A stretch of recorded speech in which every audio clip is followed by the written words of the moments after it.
Do Filho e do Espírito Santo. Amém. Vinde, Espírito Santo, enchei os corações dos vossos fiéis e acendei neles o fogo do vosso amor. Enviai o vosso Espírito e tudo será criado e renovareis a face da terra. Oremos, ó Deus, que enchuíste os corações dos vossos fiéis com a luz do Espírito Santo. Fazei que apreciemos retamente todas as coisas, segundo o mesmo Espírito, e gozemos sempre da sua consolação, por Cristo Senhor nosso. Amém. Nossa Senhora das Graças, rogai por nós. Em nome do Pai, do Filho e do Espírito Santo. Amém. Obrigado por estar conectado conosco. Essa é a nossa 291ª aula da Palavra de Deus, aqui em Brasília, Distrito Federal, Paróquia São Miguel Arcanjo e Santo Expedito. 12 anos de estudo da Palavra de Deus. E essa é a 19ª aula sobre escatologia, assunto da mais alta relevância para a nossa fé, integra o último artigo do Credo, creio na vida eterna, e já estamos tratando do juízo, depois de tratarmos do juízo particular, já estamos no juízo universal, aquele descrito no capítulo 25 do Evangelho segundo Mateus. Na aula anterior, nós começamos a abordar a matéria do julgamento final. Todos nós compareceremos diante do tribunal de Cristo e certamente será levada em conta uma matéria. Todo julgamento, nós vimos, em âmbito civil, em âmbito humano, é pautada nos autos, na documentação que é levantada, no inquérito, no processo, aquilo tudo que é acostado, oitiva de testemunhas, provas circunstanciais ou não, vídeos, fotos, etc. Atitudes que supostamente comprovam ou apontam para a culpa da pessoa acusada. O material da defesa certamente tenta provar exatamente o contrário. Constam, portanto, podem constar elementos que, segundo a defesa, refutam a acusação, comprovam a inocência da pessoa acusada. No juízo final, não é bem assim, ou pelo menos não é apenas assim, porque nós prestaremos contas de toda a nossa vida, pensamentos, palavras, atos e omissões, aquilo que nós recitamos no ato penitencial, e não somente as coisas más a serem punidas, as coisas boas a serem recompensadas. A gradação das coisas más, a distinção especificamente entre matéria leve ou venial e matéria grave ou mortal, nós ainda vamos tratar exatamente nessa sede. No encontro passado, foi o encontro todo dedicado a uma parábola, a parábola dos talentos, citada em Mateus capítulo 25, versos de 14 a 30. O pai de família, o Senhor, que entrega 5 talentos a um dos seus empregados, 2 talentos a outro e 1 talento a outro. Depois ele volta para a prestação de contas e nós já sabemos, não vamos repetir. Essa parábola ilustra exatamente uma matéria do juízo. Capacidades, dons, talentos, carismas, se nós quisermos, ou seja, dons de Deus para nós desenvolvermos, para nós multiplicarmos, para nós transformarmos numa quantidade maior. Deus nos dá algo, mas nos dá para que nós aperfeiçoemos, nós utilizemos. Hoje nós vamos tratar de uma outra realidade, não de capacidade nossa. O encontro passado foi sobre capacidade nossa, dons, talentos, carismas. Hoje vamos tratar do uso dos bens que Deus nos dá. Concretamente, a administração da das matérias, digamos assim. Aqui é matéria mesmo, porque quando se fala de inteligência, de discernimento, etc., são talentos que Deus nos deu, que Deus nos dá. Já tratamos disso no encontro passado. Hoje nós vamos tratar do uso dos bens que Deus coloca em nossas mãos. Atenção, primeiro uma pontuação. O que é que eu tenho de material? O que é que eu tenho que é absolutamente meu? 1 Coríntios, capítulo 4, versículo 7, vamos ver o que é que nós temos que é verdadeiramente nosso.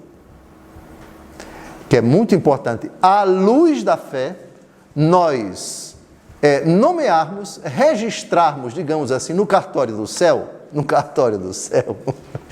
o que é nosso e o que é de Deus Todo-Poderoso, tá bem? Então vamos imaginar o céu como um grande cartório. Senhor Jesus, olha, tem aqui alguma coisa que é minha e eu queria registrar aqui no céu. Se nós disséssemos isso para nosso Senhor e Salvador Jesus Cristo, o que é que ele responderia? Responderia isso. Não se assustem, por favor. Vamos ler todos juntos? O que há de superior em ti? Que é que possuís que não tenhas recebido? E se o recebeste, por que te glorias como se o não tivesses recebido? Pronto. Então, se nós fôssemos diante do Altíssimo registrar no cartório do céu aquilo que é nosso, a resposta seria essa. Sabe o que você tem que é seu? Nada. Só o pecado. Como o pecado não pode ser registrado aqui no céu, volte para casa com o seu pecado, que é a única coisa sua. Porque o resto, você recebeu de mim. Pronto. Então, agora, vamos já antecipar os bens e o uso bom ou mau que fizemos, fazemos ou faremos deles, também será matéria do juízo. É lógico que aqui a gente pode falar de bens não fungíveis, como por exemplo o tempo. O tempo não depende de mim, mas é um presente que Deus me dá. Se eu vou usar bem, estou usando bem, ou usei bem ou mal, presente, passado e futuro, isso também será levado em conta. Preguiça pode precipitar uma pessoa no inferno? Pode. Aliás, foi o tema do final da parábola da aula passada, não foi? Do fulano que foi enterrar o talento que Deus lhe deu. Então, tempo, espaço, são realidades que, digamos assim, você não é? O ar que nós respiramos, o pulmão que bombeia o ar, que é tão importante para nós respirarmos e que pode ser poluído com coisas que podem comprometer o pulmão, comprometer o coração. O uso dos dons que Deus nos dá. Tudo é bom, mas nem tudo convém.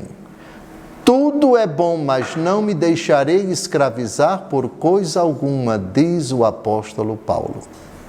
Nada em si é mal, porque enquanto criatura, qualquer que seja ela, não estou falando da criatura manufaturada, porque você tem o ferro, que é uma criatura que está na natureza, e você tem o punhal, que é feito de ferro, ou de bronze, ou de ouro, etc. E o uso que você dá desse material que é extraído da natureza e que foi manufaturado pelo homem. Então, aqui você vai fazendo as diferentes gradações, né? O fumo está na natureza. O álcool, ele é extraído da cana-de-açúcar que está na natureza. O vinho, ele é extraído da uva que é da natureza, que é um dom de Deus. Jesus tomou vinho, é matéria da Santíssima Eucaristia, a comida que é colocada à mesa, enfim. Então, esse é o assunto desse encontro. Isto é, tudo o que não sou eu e que Deus coloca na minha vida para que eu use, para que eu desfrute. Usufruto, que é uma categoria jurídica, tirando o significado jurídico, você pode até, para que você usufrua. Todos os animais, Adão recebe de Deus o poder de nomeá-los, dar nome para eles. A frase, enchei, povoai e submetei a terra, que é bastante ampla, inclui precisamente isso, o meu trato, a minha relação com o mundo criado. Não só a natureza no sentido bem amplo, ecologia, etc., mas também o uso que eu faço dos bens que eu adquiro com o meu suor, com o meu trabalho, com o meu dinheiro, o meu patrimônio, aquilo que de fato convencionalmente os homens tributam como aquilo que é um bem. Direito objetivo, direito subjetivo, essas categorias do direito civil e direito canônico também, enfim. Então, aquilo que é posse sua, aquilo que está sob o seu domínio, nós vamos prestar contas do uso que nós fazemos dessas realidades. Todas elas, nenhuma delas escapa. É claro que aqui vamos tratar principalmente de matéria. Vocês já imaginam qual é a parábola que nós vamos abordar agora para recordar isso. A parábola que leva uma pessoa que administra mal os bens que Deus lhe deu, e Deus deu muitos bens para essa pessoa.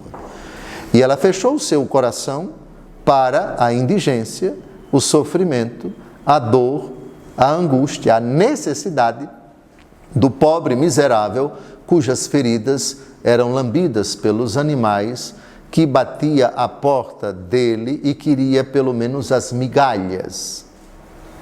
Ah, então a riqueza é um mal. Não é um mal, sabem por quê? E a parábola de Lázaro e do rico é pulão, mostra exatamente. Adivinhem com quem esse desgraçado que se encontra nos tormentos do inferno vai dialogar? Não é com Deus Todo-Poderoso. É com um dos homens mais ricos do Antigo Testamento. Vejam que paradoxo.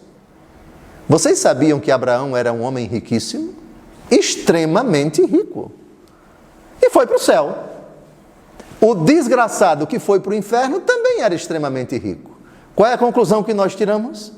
O problema não está na riqueza, mas no uso dela. Ficou claro? Pronto.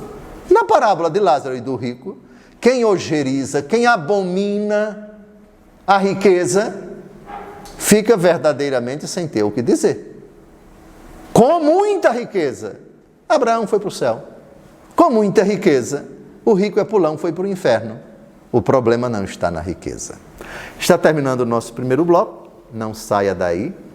Fique antenado, fique ligado, porque já vai começar o segundo bloco. Um abraço.